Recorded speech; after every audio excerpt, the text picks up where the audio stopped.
Conspiracy theorists also point out that the Texas freeze is happening just 1 month after Biden took office, and ask, how could that just be a coincidence?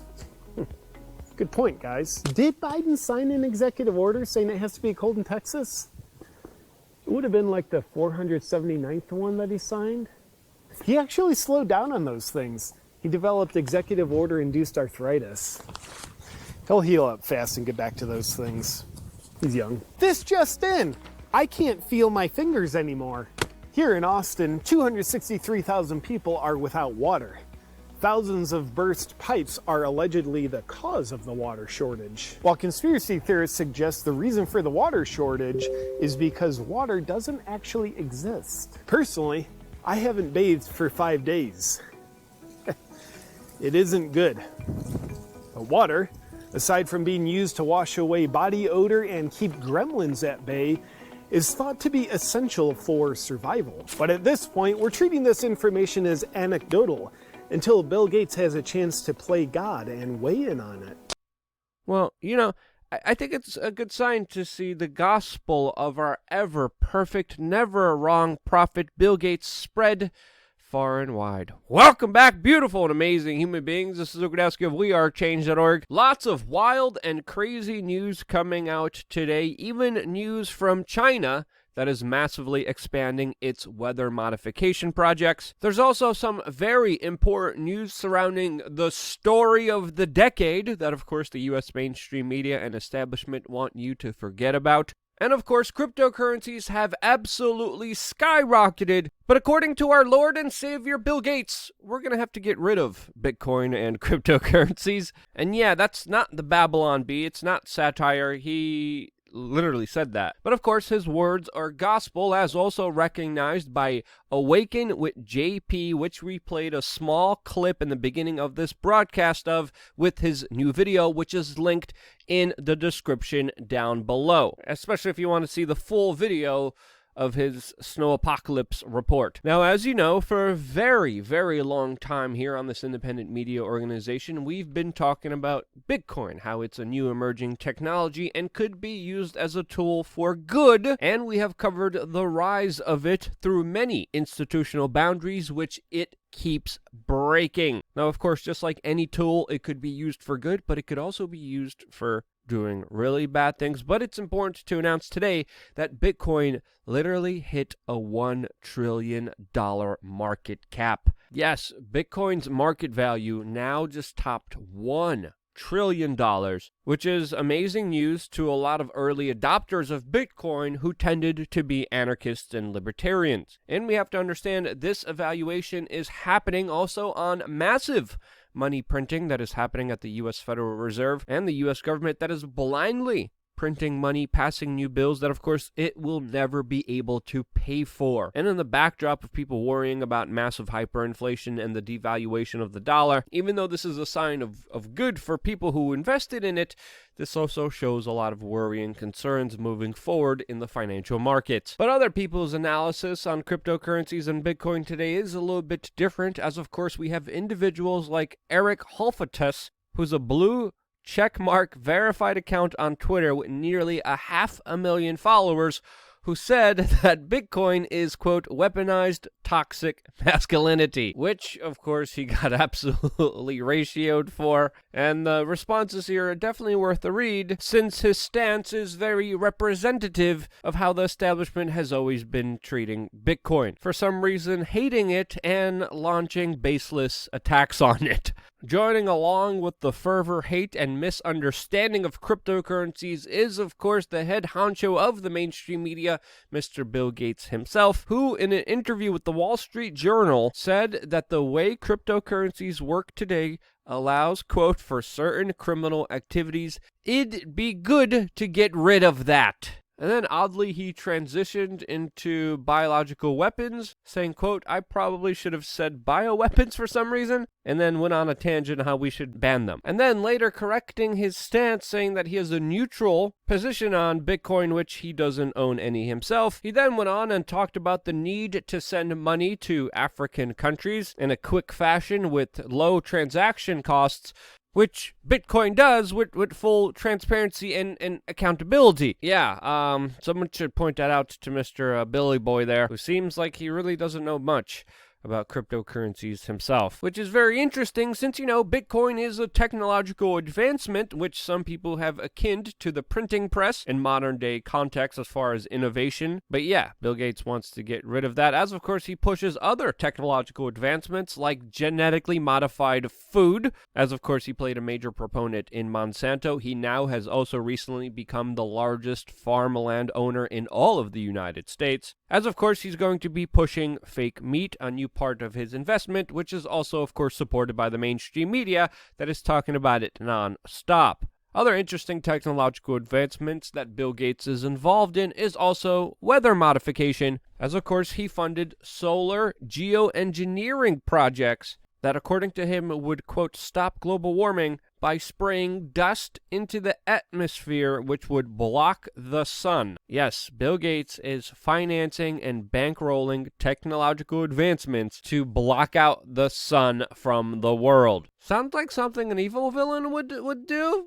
Just saying, Now, geoengineering and weather modification is not a fringe subject, since, of course, if you just talked about it a few years ago like we did, we were mocked, we were laughed at. But we have to understand this is something that the government of China actively is already engaged in, as they have previously modified the weather in their country for their own personal benefit. Specifically, they did this during the Olympics, and now they are expanding their weather control projects, and they're aiming to be able to control half of the country weather, specifically controlling when it rains or snows by the year 2025. This is a massive project with massive ramifications that has a huge potential of hurting not only the countries surrounding China, but the entire world. And the way they're doing this is, of course, using military aircraft and anti-aircraft artillery to shoot particles in the sky that will, of course, create weather that they want in a specific region. An extraordinary power with very severe implications that, of course, we should all be talking about and worrying about and dealing with, but we're not. And the Chinese government has announced that they're doing this literally almost 2 months ago. Joe Biden's stance on China is definitely perfectly represented by his executive order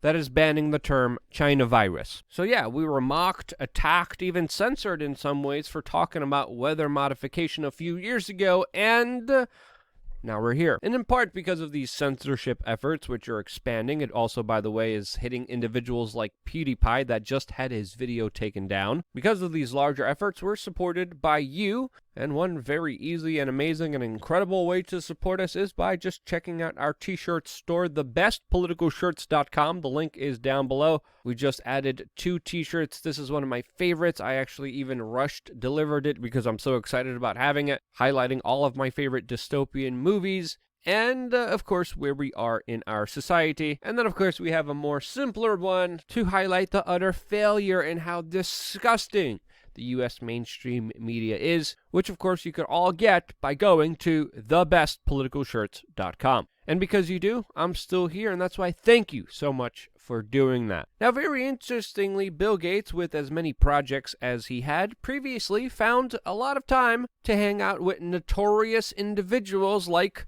Mr. Epstein, who, of course, for over 30 years ran a child extortion, trafficking, and abuse ring with the most powerful people in our society. Mr. Epstein was, of course, protected by ABC News, Vanity Fair, and other large mainstream media publications that decided, even though that they had evidence, even though that they had bombshell stories, witnesses, victims, testimonies, videos, photos, proof of horrible, illicit activities by the world's most powerful people, they decided to aid and abet in that activity, allowing it to continue, allowing thousands of children to continue to get hurt. And when I say the media is a virus, I literally mean it. They are some of the worst elements that humanity has to offer us, and that, of course, is perfectly highlighted with the Epstein story. And by and large, it was independent media that has been censored and attacked, along with a few publications like the Miami Herald and, love them or hate them, the Daily Mail, that continued actual coverage of this important story as it was developing, as it was happening, which of course should have deserved way more attention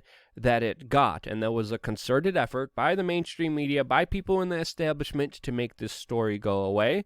And it was literally hashtags and viral memes that allowed it to stay alive. And today we are finding out new surprising details from one of these mainstream media journalists, supposedly, who is coming out today in a tell-all book, specifically his new memoir that's called A Ticking Clock, that was just released, that he had personal interactions with Ghislaine Maxwell, that she confirmed to him that Mr. Epstein had secret tapes of Donald Trump and the Clintons. This allegedly happened in 2016, right, of course, before the U.S. presidential elections. And according to the 60-Minute producer, he asked Ghislaine Maxwell that he wanted the tapes specifically of Trump and the girls. And then Maxwell replied, quote, "I don't know where they are," which, according to the 60-Minute producer, confirmed the existence of these tapes. And then in future conversations, allegedly Ghislaine Maxwell did not want to find these tapes because, quote, she did not want Donald Trump to get elected. Now, with this happening in 2016, we have to ask ourselves, what is on these tapes that would, one, help Donald Trump get elected, and hurt the Clintons when the Clintons are also on the tapes? Now, from our extensive coverage of this story for years now, we know that Mr. Epstein, of course, had surveillance cameras rigged up almost everywhere he went, especially his mansions, especially his properties, which, of course, were attended by very powerful people. We know, of course, that there was a larger extortion racket with a lot of small underage children running around, as, of course, Mr. Epstein had long, extensive ties with many prominent politicians, judges, prosecutors, actresses, media moguls, tech moguls, and of course, let's not forget his good old buddy, Mr. Bill Gates. Another conversation that's very interesting that happened allegedly between Maxwell and the 60-Minute producer is her saying that, quote, "if you get the tapes on Trump, you have to do Bill Clinton." And allegedly, because of this, because Ghislaine Maxwell didn't want Donald Trump to win the presidential elections, is why she didn't help this 60-Minute producer find the tapes. Again, there definitely has to be tapes, since, of course, Mr. Epstein hung out with both of these individuals, and even, of course, to multiple victims of Epstein, there was entire rooms filled with CCTV monitors that were watching every single room in mansions that he had, including, of course, also cameras installed in the bathrooms. So I think it's very fair to say that there are tapes of Bill Clinton, there are tapes of Donald Trump. What's on these tapes, we, of course, don't know, but the fact that they do exist should be extremely worrying and concerning, especially if they try to understand the larger context of our current geopolitical state. We, of course, know Bill Clinton ditched his Secret Service protection to fly on the Lolita Express many times. Trump and Epstein were previously friends for many years. They even partied together in Florida. Also, very interestingly, the 60-Minute producer also talked about how he would